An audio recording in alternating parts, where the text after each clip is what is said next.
Hello and welcome to another Softball Sunday, ladies and gentlemen. It's the best day of the week because it's the day we do easy songs.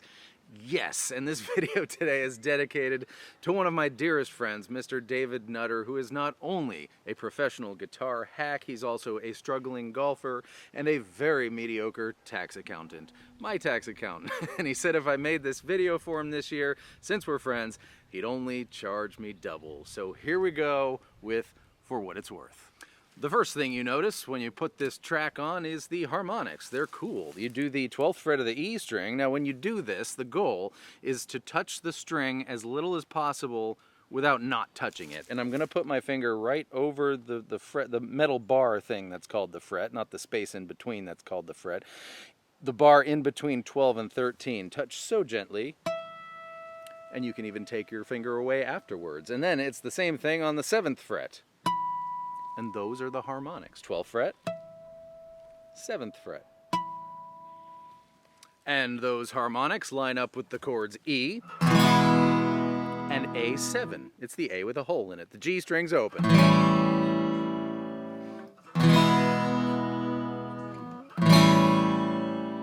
That's the verse for the chords, but there's a riff. Ooh, but first I want to do a little orchestral listening exercise. Orchestral listening is when you listen to a small piece of the song, like just the guitar, or just the snare drum, or just the bass, rather than the song as one thing. And I want to show you something that happens when you switch from the E chord to the A7 chord that's a little funny and a little sarcastic. The G string goes from that note to that note. So what I want you to do is play these chords and really pay attention to that string. See if you can only listen to that string, and it may help to hum it.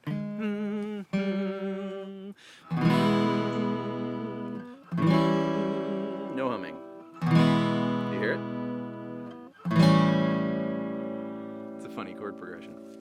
And here's the riff that goes along with the chords that go along with the harmonics. You pluck your open E string, that's when the band hits E, so that makes sense.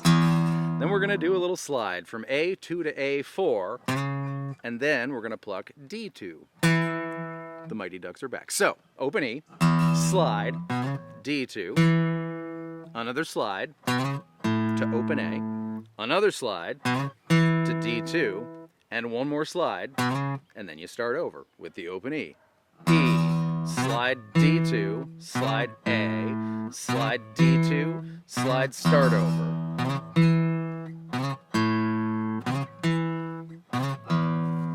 That's your riff. So cool. Only the chorus remains. Stop, hey, what's that sound, right? It's going to be E, D, A, and then there's a fourth chord that I've not seen this on any tab sites. I don't think you're going to believe me.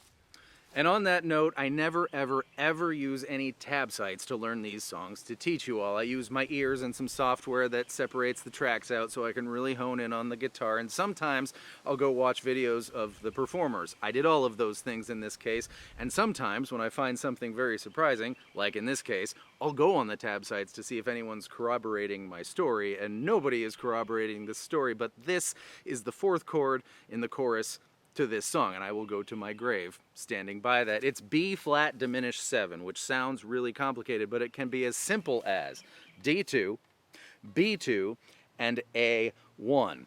If you get comfortable with that, you can add your pinky finger to the E string 3rd fret, but either way of playing B flat diminished 7 is equally B flat diminished 7. I would recommend throwing down 2-finger A7 first, because that's really familiar, and then add the pointer finger, because that's really easy. And here's our chord, and here's the chorus. E, D, A, that chord. That's your chorus.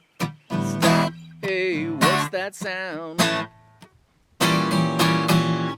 So enjoy that. And that's the whole song. So we're done. Thank you, David. Bye.